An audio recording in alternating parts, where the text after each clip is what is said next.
¿Qué tal, hermano? Un saludo, Dios les bendiga, feliz sábado. Bueno, el día de hoy quiero dedicar este video para hablar de un tema algo controversial y quiero referirme a esa imagen que se hizo viral hace algunos meses de esta chica que coloca en una pizarra, creo en Dios, pero no en la iglesia. Y es algo bastante contradictorio, aunque para algunas personas pueda sonar conveniente y con algún sentido, a la luz bíblica, a la luz de lo que dice la escritura, es totalmente contradictorio. Ahora bien, entiendo que hay personas que han pasado por malas experiencias a causa de la iglesia. Sé que hay eh, gente que ha tenido malas experiencias con la iglesia, sea por una u otra razón, alguna actitud, algún problema. A decir verdad, yo también las he pasado. Yo también he pasado por situaciones incómodas en cuanto a diferencias con otros hermanos, pero aún así nos mantenemos en la fe. Y asimismo, por mi causa, quizás también he hecho pasar momentos incómodos a otras personas porque obviamente no somos perfectos. Nadie es perfecto, incluso esa chica que publicó o se hizo viral por esa imagen, ella tampoco es perfecta. Así que, número uno, pienso que colocar un estándar de perfección a la iglesia para yo poder creer en la iglesia es algo totalmente errado porque ni tú mismo puedes cumplir eso. Por otro lado, sé que personas les ha tocado salir de la iglesia por cuestiones doctrinales, porque se tuerce la escritura, pero ya es un tema aparte en cuanto al término de las sectas, de todas estas personas que tergiversan el mensaje bíblico y lo tuercen con el fin de de hacer mercadería, ganancias deshonestas. Eso es otra cosa.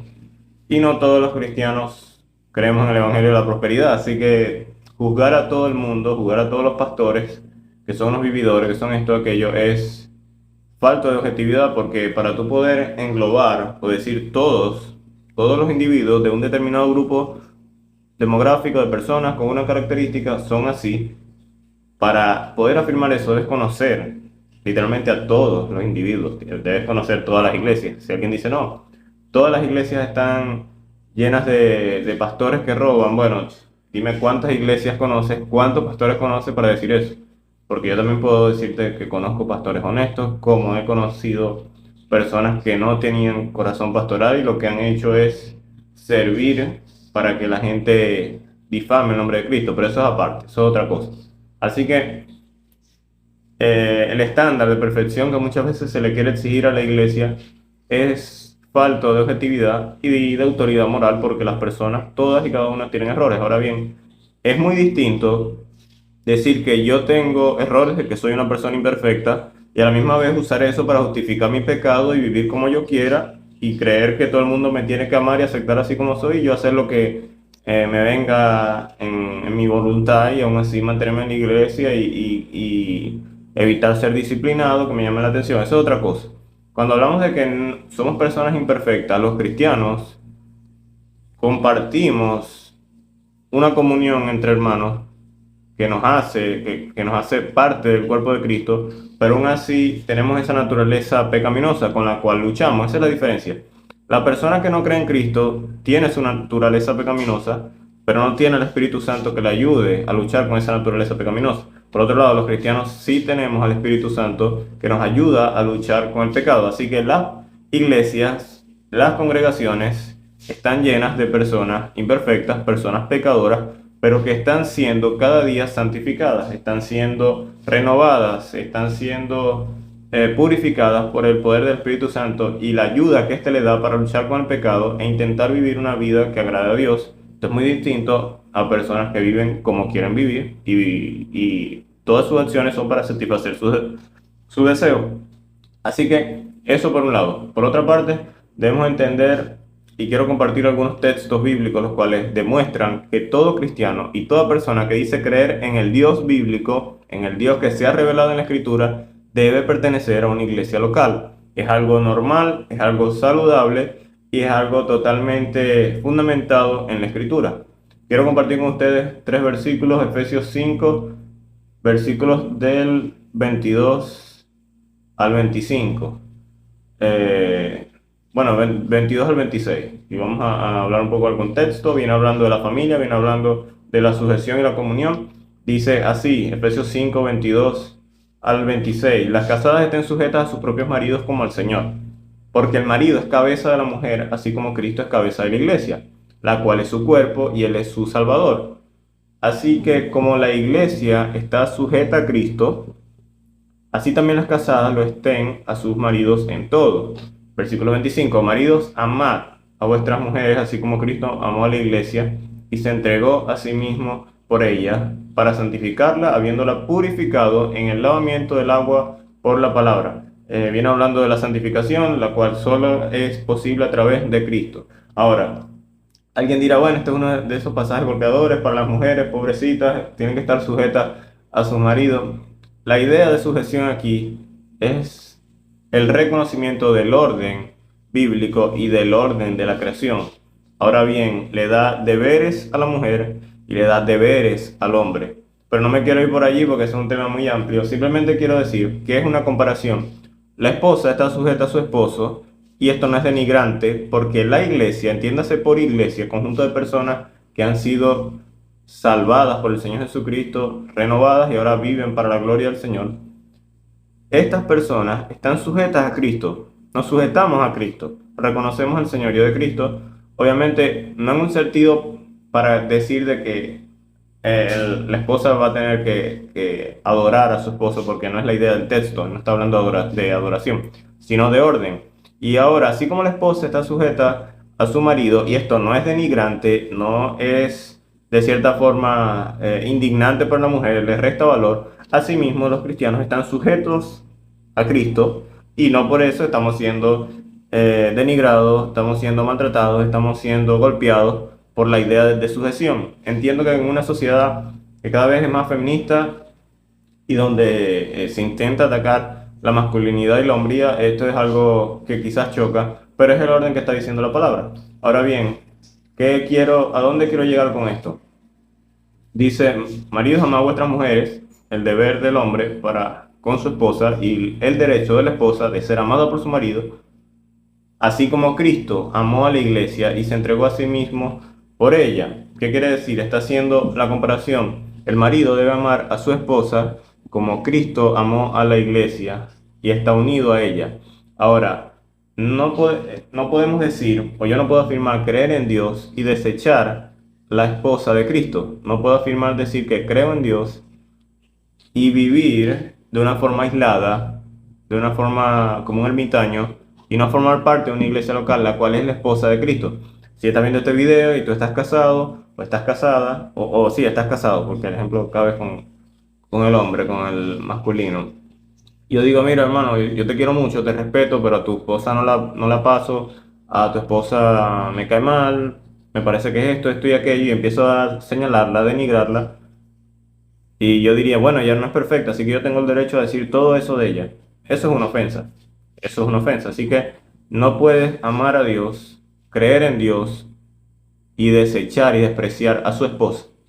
Eso es antibíblico y es una literal contradicción a la luz de lo que dice la Biblia. Ahora, a la luz del mundo, a la luz de todo este posmodernismo, donde la gente cree en lo que quiere, como quiere, cuando quiere, es un escándalo, pero es el correcto orden bíblico. Por otro lado, para ir culminando, no quiero que me lleve mucho tiempo, 1 Corintios capítulo 12 dice, habla de los dones espirituales. Y vamos a leer los versículos 4 al 7.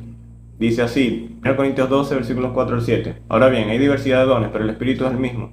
Y hay diversidad de ministerios, pero el Señor es el mismo. Y hay diversidad de operaciones, pero Dios, que hace todas las cosas en todo, es el mismo. Para cada uno les es dada la manifestación del Espíritu para provecho. Porque a este es dada por el Espíritu palabra de sabiduría, a otro palabra de ciencia según el mismo Espíritu, a otro fe por el mismo Espíritu, a otros dones de sanidades por el mismo Espíritu, y a otros el de hacer milagros, otros profecías, y a otros de discernimiento de espíritu, a otros diversos géneros de lengua, y a otra interpretación de lengua. Pero todas estas cosas las hace uno y el mismo Espíritu, repartiendo a cada uno en particular como Él quiere. Y el versículo 12, porque así como el cuerpo es uno y tiene muchos miembros, el cuerpo es uno y tiene muchos miembros, pero todos los miembros del cuerpo, siendo muchos, son uno solo, así también Cristo, es decir, son muchos miembros, pero son uno solo. La pluralidad, pero en la pluralidad hay un sentido de unidad. ¿Y quiénes nos unen? Cristo, el sacrificio de Cristo, la sangre de Cristo nos une. Ahora bien, ¿qué quiere? No voy a dar una interpretación de cada parte de los dones de interpretación de lenguas, si están en vigencia o no. Eso queda el tema para otro video, pero sí lo que quiero decir es que no tiene sentido de afirmar que no crees en la iglesia y desechar estos pasajes, porque cada cristiano, cada creyente tiene dones espirituales, pero no son dones para él mismo, para su satisfacción, para su autocrecimiento espiritual. Siempre son dones dirigidos para edificar a la iglesia. Entonces, ¿en qué iglesia vas a bendecir a tus hermanos si no crees en la iglesia? Entonces tendrías que arrancar este pedazo de la Biblia, y bueno, esto no es para mí, porque yo no creo en la iglesia y yo no formo parte de ningún cuerpo local, porque yo no tengo comunión con nadie, porque allá hacen esto y aquello. Es contradictorio, tendrías que arrancar esta parte de la Biblia y no podrías afirmar de que esto tiene sentido en una forma de mantener unida la iglesia, la cual vinimos hablando es la esposa de Cristo. Y es bastante complejo, así que se debe entender esto de la manera en que cada persona tiene un don espiritual, uno o más dones espirituales, para que edifique el cuerpo de Cristo, para que edifique a la iglesia. Por eso es que la iglesia no se puede eliminar. No puedes, para eliminar el concepto y la idea de iglesia, según la escritura, tienes que llevarte por delante muchos pasajes. Literalmente tomar de la Biblia esto sí, y esto no, y esto me conviene. Y la Biblia no es un menú donde tú escoges lo que te parece bien y lo que no te parece bien, para adaptarlo a tu cosmovisión, para adaptarlo a tu idea de cómo son las cosas. Debes analizar el texto bíblico, toda la escritura, y lo que el Señor dice, aplicado con la correcta hermenéutica hoy día, debe ser entendido a la luz del sacrificio de Cristo y de que Él ha escogido a un pueblo para que juntos tengan comunión y proclamen las virtudes de aquel que nos llamó de las tinieblas a su luz admirable, como lo dice la Escritura. Y por último, concluyo con esto, Hebreos 13:7, un pasaje conocido, donde habla que debemos recordar a nuestros pastores, sujetarnos a ellos y evaluar su conducta y imitar su fe. Dice así, Hebreos 13:7, acordad de vuestros pastores que os hablaron la palabra de Dios, considerad cuál haya sido su resultado de su conducta e imitad su fe. Jesucristo es el mismo ayer, hoy y por los siglos. Hasta el versículo 8, lo vemos ahí. Y bueno, el 9 dice, no os dejéis llevar por doctrinas diversas y extrañas, porque buena cosa es afirmar el corazón con la gracia, no con viandas, que nunca aprovecharon a los que no se han ocupado de ellas. Y bueno, aquí está más claro que nada. Si no crees en la iglesia o en la idea bíblica de iglesia, entonces este pasaje también contradice esa cosmovisión y contradice esa forma de pensar.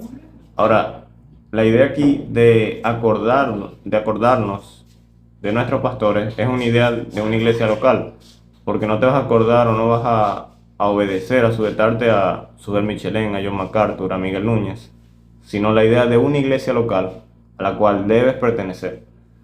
Y obvio, el mensaje que quiere transmitir la escritura aquí no es que se idolatre al pastor o que se vea en él en un ser o una especie de absoluta autoridad. La absoluta autoridad la tiene Dios. Obviamente, los pastores tienen fallas como nosotros, son imperfectos como nosotros, pero el Señor los ha colocado para que cuiden de nuestras almas, para que cuiden de nuestra vida espiritual, para que alimenten al rebaño con la escritura.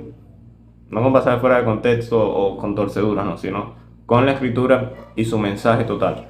Así que bueno, hermanos, espero que el video haya sido de bendición. Sé que es un tema bastante complejo, pero lo quise sintetizar lo más que pude. El que cree en el Dios bíblico creerá en la necesidad, fundamentación y organización de la iglesia, entendida como el cuerpo de Cristo y el cuerpo conformado por personas que se entregaron a Él, que viven para su gloria y día a día luchan con su pecado. y guían sus vidas de acuerdo a la Escritura. Esa es la realidad y ese es el orden de las cosas. Obvio, cada quien puede creer en Dios como quiere, ¿verdad? Eso es verdad, eso es cierto. Pero ese Dios que muchas veces se intenta imaginar en la mente, no siempre es el Dios bíblico. No siempre es el Dios bíblico.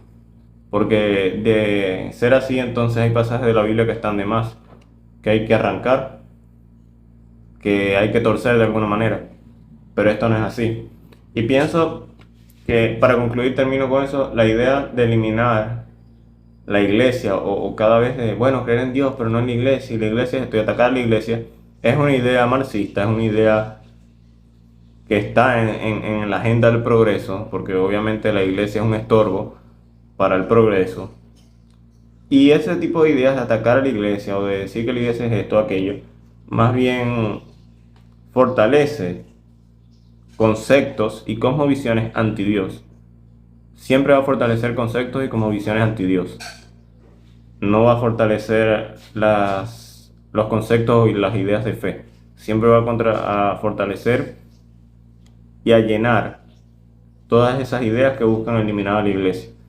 Así que bueno, hermano, espero que haya sido de bendición. Disfrutemos de nuestra libertad religiosa en nuestros países. Usemos el sentido común cuando vayamos a elegir a los gobernantes y observemos si estos están a favor de que tengamos libre pensamiento, libertad religiosa, o quieren que el Estado sea nuestro Dios. Bueno, me salió un poquito ahí del tema, pero bueno, si has tenido una situación difícil en la iglesia, no generalices a todo el mundo. Yo también las he vivido. Yo sé que es retirarme de una iglesia y tener que congregarme en otra por situaciones, pero no quiere decir que todas las iglesias son iguales. No quiere decir que la gente que forma parte de las iglesias son personas hipócritas.